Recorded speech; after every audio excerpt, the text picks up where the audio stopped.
watching Dante Boxing Nation.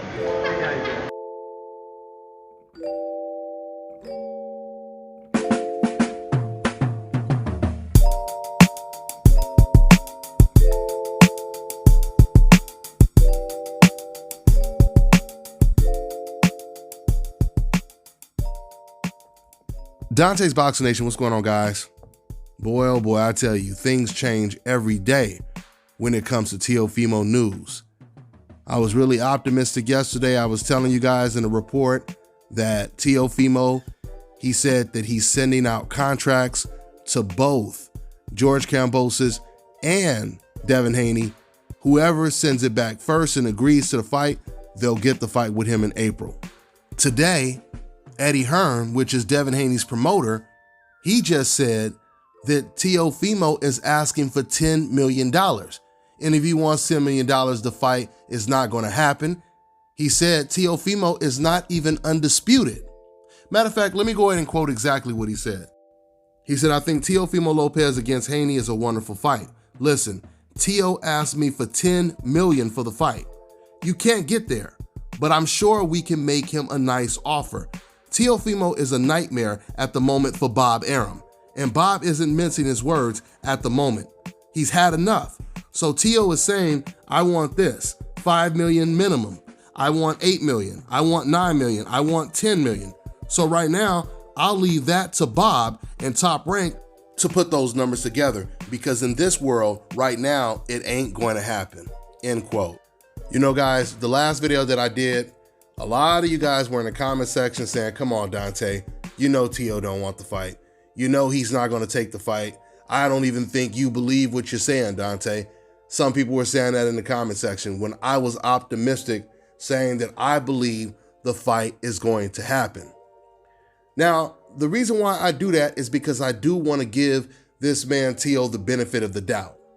That way, when it's official, if he does decide to completely pull a Gary Russell, then when I go all the way in, I made sure that I gave him the benefit of the doubt. I mean, I'm not putting a house on it, but there's still a really good chance that we're going to get this fight this year, mainly because of the pressure that's being put on Teofimo Lopez to take this fight. That's the main reason I feel that way. Now, you heard Eddie Hearn talking about how ridiculous the $10 million demand was, especially when you consider the fact that it's been Teofimo that's been telling Devin Haney and everyone else, don't price yourself out and we'll make the fights happen.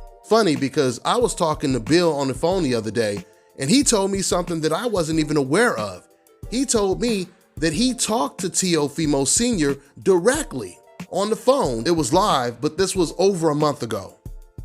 And he said to Senior, he said, let's make the fight happen. Would you guys take $4 million? And Senior said, yeah, we'll take $4 million.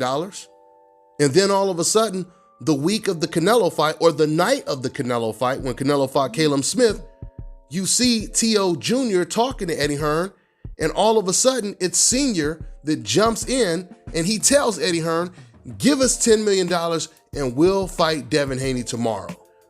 And this was Eddie Hearn's reaction and face expression when Teo Sr. said that to him. He heard Senior say 10 million, and then he said, how much? He said, give us 10 million. And here the image is right here. You see Eddie Hearn, he just takes a step back and he just looks at Teo.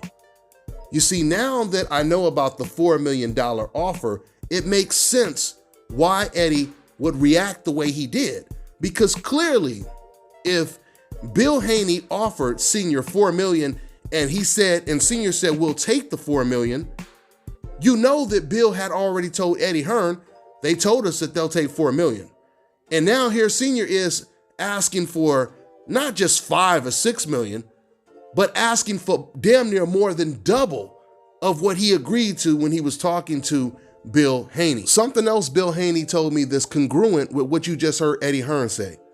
Bill had told me, before I read this article on what Eddie Hearn just recently said, he told me that even Bob Arum had said that Teo, or the Teos, they're talking crazy right now. For them to ask for $10 million is ridiculous because he only made a little over $1 million in his very last fight. Now, this is what Bob Arum said according to Bill Haney. And now it makes more sense when you hear Eddie Hearn say that right now, Teofimo is Bob Arum's nightmare. And he said, I'm just gonna let them work out the situation when it comes to this $10 million and they can get back to us when they resolve that matter. So it sounds to me like Teo has to negotiate with his own promoter before he tries to start negotiating with Devin Haney. Matter of fact, Teo just confirmed all of this himself. He just said in a recent interview a couple days ago that he's been going back and forth with Bob Arum, which means, once again, he's trying to negotiate with his own promoter when it comes to how much money he believes he deserves, whether it's over George Kambosos or over Devin Haney. Now, this is something else that I wanted to talk about because, of course, everyone keeps calling Devin Haney, or everyone keeps calling Teofimo Lopez undisputed. And it's almost as if it's getting to the point, it's so disrespectful to Devin Haney, it's as if they're doing it in spite of Devin Haney. I mean, it's crazy because, first of all, if Teofimo was undisputed, no one would be disputing the fact that he's not the undisputed champion. I mean, that's pretty much the definition of what undisputed is. That means no one can dispute it. But most importantly, Teofimo Lopez knows that Devin Haney is the WBC champion. And if you look up any website, from BoxRec to any boxing website, it shows Devin Haney as a WBC champion. Why? Because even the president, Mauricio Solomon himself, said that franchise is not a belt. It's not even a championship. It's just a designation. In other words, it's a trophy. I remember when my sons first came to Vegas and they were boxing at the Richard Steele Gym. The coach there who used to train the kids, he had a whole lot of kids. He would buy his own, he would go out and buy medals, little small trinkets and stuff like that. And whenever kids did good in training, he would hand out medals to make the kids feel better, to give them the confidence, to make them feel like what they're doing really means something. And that's pretty much what the president, the WBC president, did when he handed out that franchise trophy to Canelo Alvarez and to Lomachenko. But the only difference is, unlike the kids at the Richard Steele Gym, Canelo Alvarez, Lomachenko, and even Teofimo Lopez requested for the franchise trophy. So just think about this for a second. If you have networks and reporters like IFL TV that just interviewed Teo, and they disrespected Devin Haney by calling Teofimo undisputed. You got DAZN that calls Teofimo undisputed. And of course, ESPN. So my point is, if all of these people are willing to call Teofimo Lopez undisputed, even though he doesn't have all the belts, then why does Teo even need to keep the IBF belt and defend against Kambosos? I mean, if you think about it, even if Teofimo gives up that belt, they'll still call him undisputed. I can guarantee you guys, they will make up some excuse to call him undisputed, just like they're doing it right now. They can change the rules whenever they want, depending on who the fighter is. You notice every single time reporters talk to Teofimo, one of the first things they say to Teo, you call the shots. You can pick and choose. You can fight whoever you want because you're undisputed. Now, when Terrence Crawford was really undisputed, where once again, no one could dispute that he was the undisputed junior welterweight champion, did you guys ever hear any reporter say, hey, Terrence, you can fight whoever you want. You call all the shots now. You can fight whoever you want. Of course, they didn't do that when it came to Crawford. Matter of fact, even when it comes to Ryan Garcia, right after he knocked out Campbell, they told him that he's the shot caller. He can choose whoever he wants to fight, and even though he's the mandatory for Devin Haney's belt, fighting for that belt is meaningless because Ryan Garcia calls all the shots now. We know what time it is, don't we? So once again, if Teofimo only has 3 of the 4 belts, which is on public record. And old media is still calling him the undisputed champion. Then once again, why don't you just vacate the IBF belt? Because they're still going to call you undisputed. I mean, because if Teo is talking about only fighting a couple more times at 135, why would you waste your time fighting a mandatory if that's the case? Now, we all know if that mandatory name was Jamal Charlo or Demetrius Andrade, people would be saying he doesn't even need to fight those guys. They don't deserve to fight him. We already know what time it is when it comes to that. So let's just act like it's Jamal Charlo right now and let him vacate the belt and fight the guys in the Final 4. And then George Kambosos, he can fight someone else for the vacant IBF belt. Now, guys, even though this whole Teo Lopez situation is playing out just like the Gary Russell situation, this is a little bit different. There will be more pressure on Lopez than was the case for Gary Russell. Because Gary Russell, he didn't just come off some huge big win. The lights weren't shining that bright on Gary Russell. So he could have easily kind of pulled out of negotiations. And of course, you know, we're talking about it, but it's not as big as it will be if Teofimo pulls out. You know, what Teo needs to understand is if you have a lot of old media members indirectly telling you, man, you don't need to fight these black guys. You don't need to fight Tank Davis or Devin Haney. You could fight whoever you want because you're undisputed, etc., etc. Now, you may think, oh man, these guys, they really got my back. They really know what time it is. But if you really delve into what they're telling you they are not confident that you can beat these guys.